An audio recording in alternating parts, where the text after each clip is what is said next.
Everybody listen up. If you can't hear me back there, let me know and I'll try and yell louder. Oh wow, look at this guy.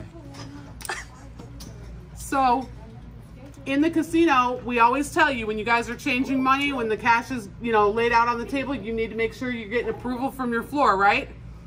There's a reason for that. The reason for that is there are very strict government rules as far as how much cash somebody can change in a 24-hour period, okay? Hi.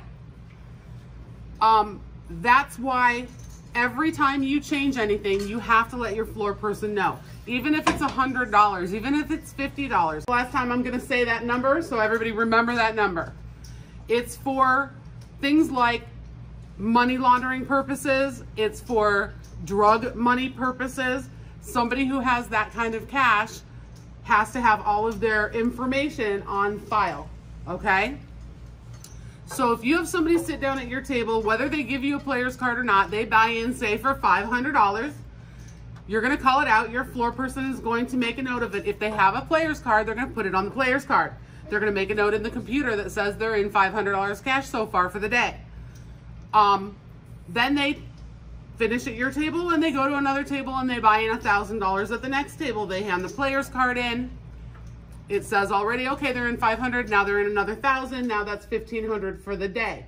As they jump around table to table, that amount adds up, and eventually when they get close to that number that I told you, that floor person is gonna say to them, okay, I need your information, your social security number, all that kind of stuff, because you're getting close to that amount for the day, okay? It's very, very important. If a player sits down at your table, does not have a player's card, you still need to get that approval. Your supervisor is putting something in the computer that says that this person is a refusal. They don't have a player's card. They don't want to be rated, but here's a description of them. This is what they look like. This is what they're wearing. Do they have any identifying marks like a tattoo or a mole, or what color is their hair, that kind of stuff, right?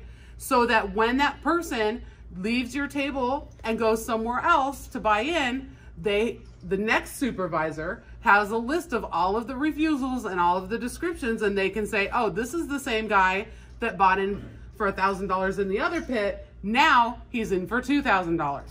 Eventually, if he gets close to that number, somebody's gonna say, okay, before we can let you buy in and put you over that amount, we need your information. We need your name, your identification, your social, all that kind of stuff, okay? It's really, really important. It's called Title 31, okay? So when you get any kind of a big buy-in or something that is unusual, that's why we tell you there's alert calls and approval calls, okay? The approval calls are really important for those larger buy-ins, and that is why. So some people know that there's a 24-hour period. And some people will buy in all the way up to $100 less than that number, right? In a 24-hour period, because they know what the limits are. But what they don't know is, what is that 24-hour period? Does it start at 12:01 a.m. and go till midnight the next night? When does it start? So every casino has what they call a gaming day. So the gaming day can be from midnight to midnight. It can be from 5 a.m. to 4:59 a.m. the next day. It can be from 12 noon to 12 noon, right? It could be whatever it is, that 24-hour period, that's what they call their gaming day. If you ever have a player sit down at your table and start asking you questions that sound suspicious, like, hey, when is your gaming day? What's your gaming day? When does it start? When does it end? How much am I in? Can you check the total for me and see how much my total buy-in is for the whole day so far? Those kinds of questions are suspicious, and you do not answer them. I know the gaming day at my casino. I know when it starts and I know when it ends, but if anybody ever asks me, I don't know. I don't know what you're talking about. I don't know what the gaming day is, okay? If they press you on it, call your floor over. Hang on, let me get my floor. He might have an answer to that question. They do have an answer to that question. They also will not tell the player the answer to that question, but they're better equipped to handle those kinds of questions. So as far as you're concerned, just play dumb. Go, I don't know. How much are you in? I don't know. I can tell you what you bought in with me at this table. I know that I changed $1,700 for you so far right now, but I personally, I don't have access to the computer. As a dealer, I can't look in the computer and tell you what you're in for the whole day. The floor can, your supervisor can, but I can't. So call your supervisor over.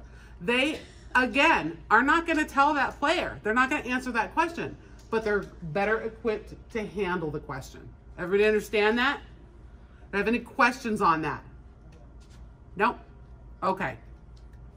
Let's talk about something called a SARC report. S-A-R-C, SARC report. Suspicious Activity Report. I don't even remember what the C stands for. Anyway, it's a SARC. And suspicious activity means anything that seems suspicious when it comes to buying in with cash. If a player sits down at the table and somebody behind them hands them a large amount of cash to buy in with, make sure that your supervisor knows where that cash came from. When you lay it out on the table and get ready to get the approval for that change, instead of just saying change 2,000 and waiting for the approval, make sure when your floor person comes over, they know it's for him to play with, but he actually gave him the cash, okay? We need to know where the cash is coming from. If somebody sits down at your table with a large amount of money, let's just say they buy in for $5,000, and you change the $5,000, your supervisor's there, they approve everything, and then they bet $10 a hand for maybe 10 hands, and then they want to cash out and color up, that is suspicious activity, okay?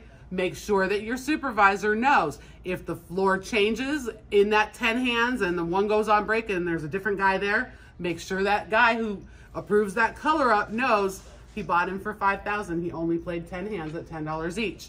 Now he's leaving, okay? Those are things that we need to keep track of.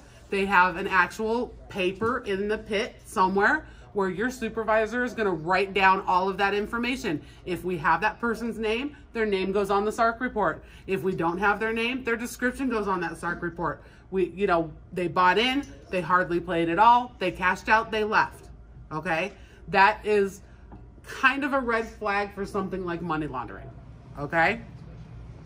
If they buy in for a very large amount of really small bills, like $5,000 worth of $20 bills, that goes on a SARC report. That's suspicious activity. Why does this person have so much money in $20 bills? Or 10s or 5s, right? Make sure that your supervisor knows that.